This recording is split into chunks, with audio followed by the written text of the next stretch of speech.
उद्धार करणारा ते म्हणतात भगीरथ.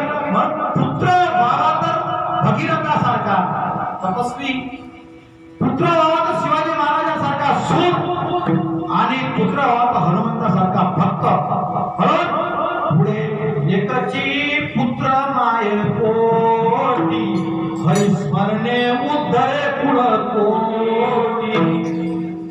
धन्य धन्य धन्य धन्य जन्माला भगीरथ, गंगा आरती पूर्ण केले मुक्त. मग पुत्र असावा तर कसा असावा? भगीरथासारखा. मुलगी असावी तर भागीरथ तो गए किंतु गंगावन की गुण गाती है. भागीरथ तो गए किंतु गंगावन की गुण गाती है. आज यमुना नदी भागा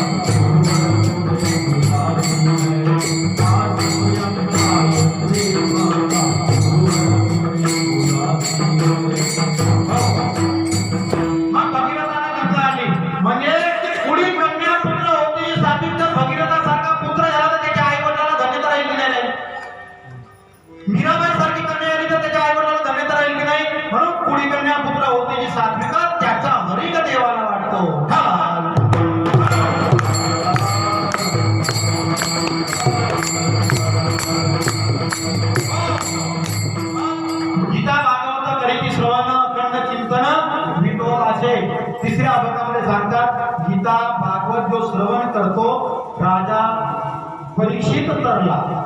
7 दिवसा राजा परीक्षित तरला. परीक्षित राजा तरला लक्षात घ्या. 7 दिवसांपासून तो 7 दिवसाचे भागवत असते, 7 दिवसाचं ज्ञानेश्वरी पारायण असते. आपण भाग्यवान आहोत. हे सगळे बनलेले मंडपात भाग्यवान आहोत. आपलं काहीतरी पुण्य पूर्वजन्माचे आहे म्हणून आपण या मंडपामध्ये आलेलो आहोत. लक्षात घ्या. पाप शिल्लक असेल तर या ठिकाणी मंडपात कोणत्या ना कोणत्या निमित्त येत नाही. येते कोणती बातमी येऊन जाईल, तिकडे चला जाईल, कोणाची तब्येत बिघडली तिकडे जाईल. त्याच्या नशिबात पुण्य असेल तर पुण्य पूर्वजन्माची काही पुण्य असेल तर या मंडपात येते माय बाबा हो. म्हणून हा जो तुमचा भगीरथ चालू आहे, अविरत ज्ञानगंगा या ठिकाणी येत चला. मग गीता भागवत करी ती सोळा अखंड चिंतन विठोबाचे. गीतेच्या निवड नाव जरी उच्चारलं तरी तुमच्या पापाचा नष्ट होतो. गीता गीता गीता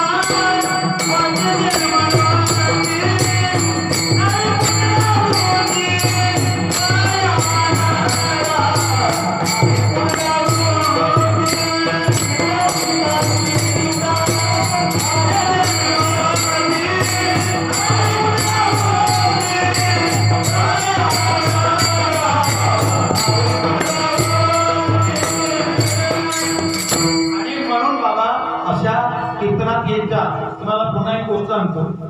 मनुष्य किती या जगतात मनुष्य किती श्रीमंत असला तरी त्याला पैशाने 4 गोष्टी विकत घेता येत नाही. किती श्रीमंत असला. भूक पैशाने विकत घेता येते का? डॉक्टरकडे जा, थोडा वेळापुरता आराम मिळेल का? भूक पैशाने विकत घेता येत नाही. झोप तुम्हाला पैशाने विकत घेता येत नाही. सुख पैशाने विकत घेता येत नाही. घेता येईल का? सुख पैशाने विकत घेता येत नाही. त्याप्रमाणे आयुष्य विकत घेता येत नाही. नाही तर हे मोठे मोठे बोके आहेत ना श्रीमंत. आय्यम आला का रे? हा देऊन दे रे 5 लाखाचा. नाही 5 करोड दे. तू करोड दे ना, भरोड दे, अब्ज दे. तो काही मानते का? यमधर्म आल्यावर कोणी मानते का?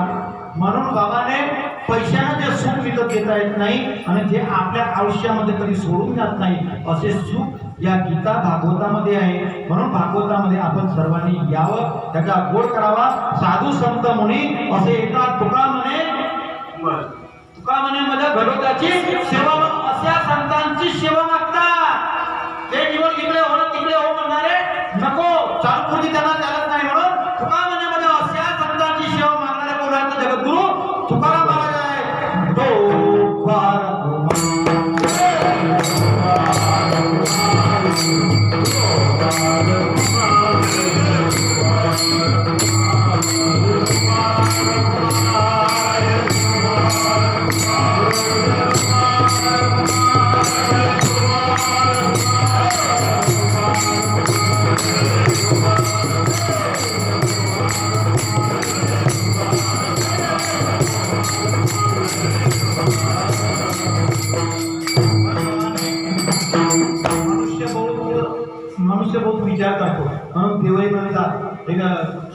महत्वाचे वाक्य आहे. कैसा बुद्धिमान है यह मानव, ईश्वर को धोखा देता है, सज्जनता का वेश बनाकर दुष्ट आचरण कर लेता है। किंतु करुणा फल की गहराई मूर्ख समझ नहीं पाता है, अपने हाथों खाई खोद कर स्वयं उसी में गिर जाता है। मनुष्य काय डोईतावर तो तुझ्या देवाला बोलतोय, पण देवाला काय देव काही चुक्या बनत नाही. आणि लक्षात घ्या आपलं आयुष्य किती आहे? अल्प आयुष्य मानव शतगणिले ते अर्धरात्र काय काय भजनाशी उरले ते पाहेगा राम राम स्मरा, राम राम. म्हणून बाबा रे भजनात या.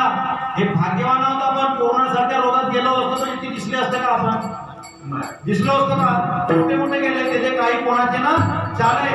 हा माणसाचा देह जो आहे हा नाशिवंत देह आहे. नाशिवंत देह जाणार सगळं आयुष्य खातो काळ सावधान. हा आयुष्य खात आहे, काय खात आहे म्हणून लक्षात घ्या. हे वेळ आलेली आहे, ही वेळ दिलेली आहे, ते करून टाका. हा एक किरायाच्या घरासारखा